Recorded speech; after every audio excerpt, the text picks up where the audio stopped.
वारासिवनी जनपद पंचायत वारासिवनी अंतर्गत पंचायत जागपुर स्थित नदी पर बनने वाले पुल को लेकर बालाघाट विधायक गौरीशंकर बिसेन और वारासिवनी विधायक प्रदीप जायसवाल के बीच जुबानी जंग लगातार जारी है। 27 नवंबर को सुबह बालाघाट विधायक गौरीशंकर बिसेन के द्वारा जागपुर पुल का भूमि पूजन किया गया, जिस पर वारासिवनी विधायक प्रदीप जायसवाल ने प्रेस वार्ता कर प्रतिक्रिया देते हुए कहा कि जागपुर घाट पर 25 करोड़ का पुल मेरे माध्यम से स्वीकृत किया गया है और उसका भूमि पूजन आज सुबह गौरीशंकर बिसेन के द्वारा किया गया। पूरा जिला यह कह रहा है कि उनका मानसिक संतुलन खराब है। इसकी मुझे भी प्रेस वार्ता में पुष्टि करनी पड़ी थी, क्योंकि जिस तरह से वारासिवनी में वह हस्तक्षेप कर रहे हैं, यहाँ मैं विधायक हूँ परंतु किसी प्रकार का सम्मान नहीं दिया जा रहा है। 5 बार का विधायक प्रोटोकॉल का उल्लंघन कर रहा है। आज फिर उन्होंने सिद्ध कर दिया कि उनका मानसिक संतुलन खराब है। वहीं इस दौरान उन्होंने बताया कि 25 करोड़ का पुल, उसका भूमि पूजन मुख्यमंत्री करेंगे और हम सब उस कार्यक्रम में उपस्थित होंगे। यह मेरी सोच थी, परंतु 25 से 30 लोगों के बीच यह भूमि पूजन किया गया। कार्यक्रम के कार्ड में प्रभारी मंत्री का नाम है। अब वह रातों रात तो नहीं आते, 2 दिन पहले उनका प्लान बनता है। मंत्री सांसद का नाम है, कोई नहीं आए, बिना पंडित के भूमि पूजन हुआ, इसकी हम तीखी आलोचना करते हैं।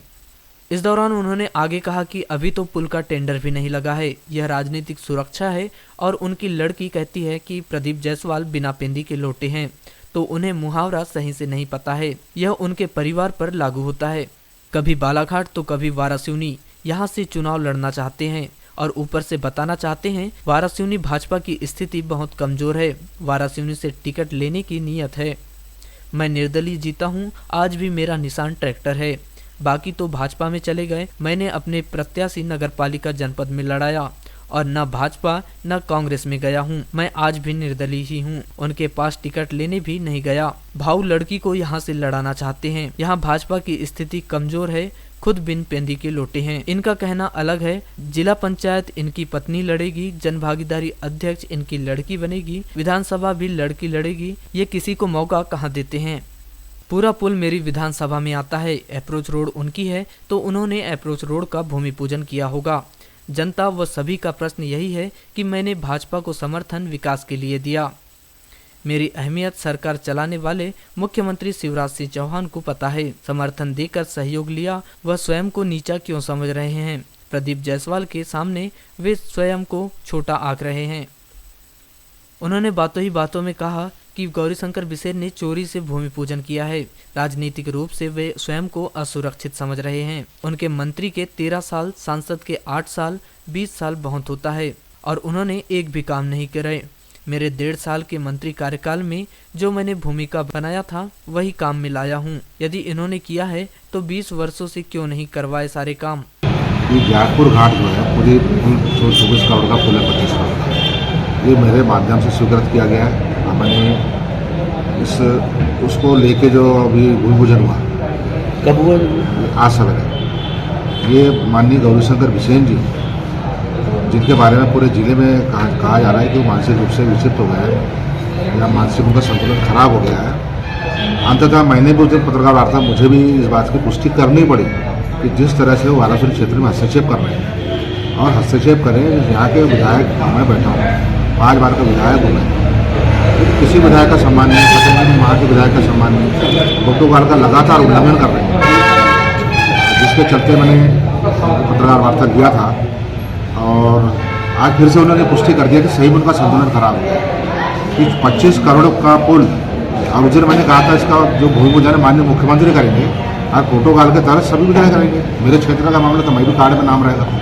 लेकिन आज मुझे आश्चर्य हुआ कि आज सवेरे मुश्किल से 25 से 30 लोगों के साथ मिल के हमारे माननीय गौरीशंकर बिसेन जी ने जागपुर घाट के पुलिया का भूमि पूजन कर दिया। और कार्ड में जो प्रभारी मंत्री का नाम दिया गया, प्रभारी मंत्री ऐसे रातों रात थोड़ी आ जाता है। प्रभारी मंत्री का प्रोटोकॉल से 2 दिन पहले कार्यक्रम बनता है। उसमें सांसद का नाम है, सांसद भी नहीं आए, मंत्री का नाम है, मंत्री नहीं आए, और जितने पदाधिकारी का नाम दिया गया था कोई भी पदाधिकारी नहीं आया। मुश्किल से 25 से 30 लोगों में बैठ के बिना पंडित के पूजा करके उसका भूमि पूजन उन्होंने कर दिया। तो इस बात की मैं तीखी आलोचना करता हूँ कि ये पुनः प्रोटोकॉल का उल्लंघन कर रहे हैं। और दूसरी बात, अभी पुलिया का टेंडर भी नहीं हुआ है। तो ये मुझे ऐसा लग रहा है कि गौरीशंकर बिसेन जी की वो राजनीतिक रूप से एक असुरक्षा की भावना आ गई है। और जब तक लड़की कहती है गुड्डा जैसा बिना पेंदी का लौटा है, उसको लड़की को इतना ज्ञान नहीं कि कौन सा मुहावरा कहाँ फिट होता है, इस मुहावरे का अर्थ क्या है। ये मुहावरे का अर्थ तुम्हारे परिवार पर लागू हो रहा है कि तुम कभी बालाघाट घूमते हो, कभी वाराणसी जाते हो, कभी वाराणसी जाते हो, कभी बाला जाते हो। आप क्या वाराणसी से भी चुनाव लड़ना चाहते हो? मुझे ऐसा लग रहा है कि ये ऊपर वालों को संदेश देना चाहते हैं कि वाराणसी में भारतीय जनता पार्टी की स्थिति बहुत कमजोर है, तो उनको बालाघाट से न देके वाराणसी से टिकट लड़ा है, ऐसा उनकी मंशा है शायद, इसलिए बार बार वाराणसी में जा रहे हैं। जहाँ तक मेरी स्थिति है भाई, मैं निर्दलीय प्रत्याशी चुनाव जीता हूँ। आज भी मेरा निशान ट्रैक्टर है। मध्य प्रदेश का पहला विधायक हूँ जिसका जो आज भी निर्दलीय खड़ा है। बाकी निर्दलीय तो बीजेपी में ज्वाइन कर लिए हैं, लेकिन मेरा निशान आज भी ट्रैक्टर है। 4 साल हुआ है मुझे, तो मैं आज भी निर्दलीय खड़ा हूँ। आज मैंने पंचायत चुनाव में अपने प्रत्याशी चुनाव लड़ा निर्दलीय ट्रैक्टर छाप के। नगर पालिका चुनाव में मैं अपना प्रत्याशी लड़ा। मैं तो ना भाजपा में गया हूँ ना कांग्रेस में गया हूँ, तो बिन पूंजी के लौटे की बात कहाँ से आ गई?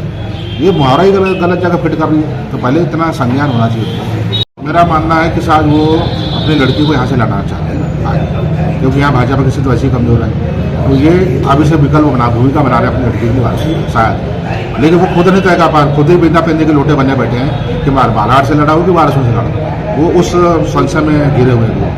भैया भाजपा तो वंशवाद का विरोधी है, तो ऐसे बहुत नहीं, विरोधी कहना अलग चीज़ है। आज उनकी पत्नी चुनाव लड़ेगी, जिला पंचायत उनकी पत्नी लड़ेगी, विधायक का चुनाव उनकी पत्नी लड़ेगी। अभी जन भागीदारी अध्यक्ष का लक्ष्य के पता है तुम्हारा कार्यकर्ता नहीं अपनी लड़की को जन भागीदारी अध्यक्ष बनाती है। अब विधानसभा में उनकी लड़की से लड़ेगी। ये दूसरे को किसी को पनपने कहाँ देते हैं? किसी शिकार करना आता, काम करवाना आता, तो 20 साल का जो महत्वपूर्ण समय था वो उस 20 साल में सारे काम फ्लाईओवर बन जाता, मेडिकल कॉलेज ही बन जाता। तो माननीय गौरीशंकर बिसेन जी के कार्यकाल के चलते हमारा जिला 30 साल पीछे हो गया। 30 साल पीछे कर दी जिले को। आज 30 साल बालाघाट जिले का इन्होंने खराब किया, जो आज 30 साल में मेरे माध्यम से जो जितने काम हुए बुड्ढा जायसवाल के कार्यकाल के देने।